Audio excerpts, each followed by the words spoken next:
नमस्ते भैया।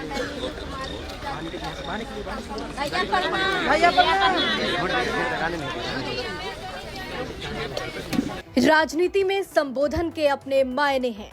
कोई चाचा कहे, कोई भैया कहे, तो कोई कहे मामा, कोई युवा कहे, कोई भाई कहे। राजनीति में इन संबोधन का लंबे समय तक असर होता है। बिहार की राजनीति में भैया नीतीश सुनने को मिल रहा है। एक और नेता प्रतिपक्ष तेजस्वी यादव जहां उन्हें चाचा नीतीश कहकर हर जगह संबोधन करते हैं, तो वहीं दूसरी ओर जीविका दीदी नीतीश कुमार को भैया नीतीश कहने लगी हैं। आपको इसमें कुछ अलग नहीं लग रहा होगा, तो ये ऐसे ही नहीं हो रहा है, वो भी नीतीश कुमार के लिए। दरअसल प्रगति यात्रा के दूसरे चरण में नीतीश कुमार समस्तीपुर गए हुए थे, जहां वो योजनाओं की सौगात दे रहे थे और जीविका दीदियों से भी मुलाकात कर रहे थे। इस दौरान जब वो जीविका दीदी से बात करने लगे तो बार बार सामने से संबोधन के तौर पर भैया नीतीश कहा जा रहा था। स्वागत है भैया, जीविका ला दिए भैया, उसके बाद लिखे स्वयं भैया, समझा दिया सब जगह लिखा था स्वयं सहायता समूह में संख्या इतना, जीविका दीदियों की संख्या कितनी बड़ी। सामने से अब हम तो शहरी क्षेत्र में भी कर दिए, शुरू हो गया।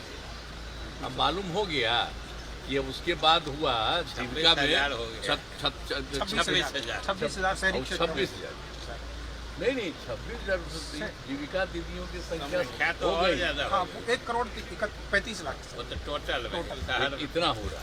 और तेजी से हम करवा रहे हैं, सब चीज हो रहा है। सबका नाम लिखिए, उसके बाद ये उसी में इतना ज्यादा है, उसको लिखना बड़ा नाम ले रही थी जीविका दीदी। सर आप लोग को काफी नीतीश कुमार जी का काफी नाम कि 50,000 के लोन लेने के बाद हम लोग यहाँ तक पहुँच गए और 15,000 कमा रहे हैं आप लोग। हम लोग तो देखिए शुरू से, और मालूम है ना कि जो हम लोग जो बनाए हैं, तो महिलाओं की संख्या जिनको हम जीविका कहे, तो जीविका दीदियों की संख्या 1,35 लाख।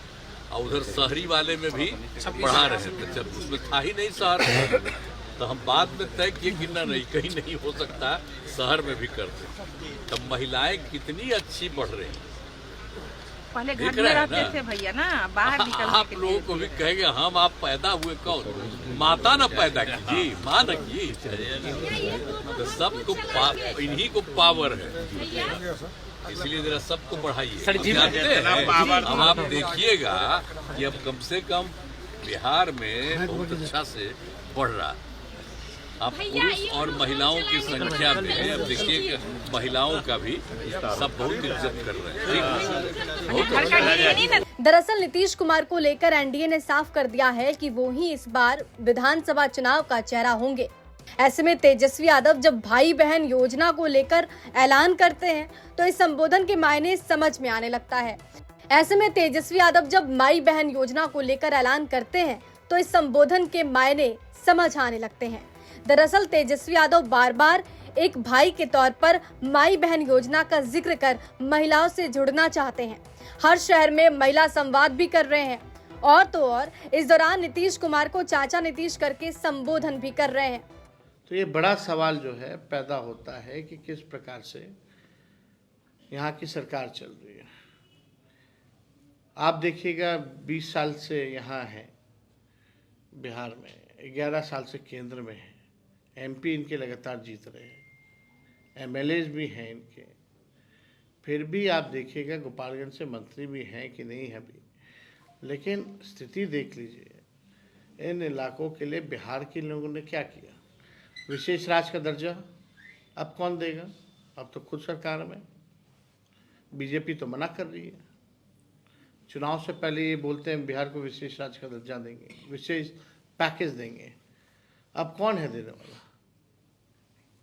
मुख्यमंत्री तो कहते थे कि हम पद यात्रा निकालेंगे अगर नहीं मिलेगा तो।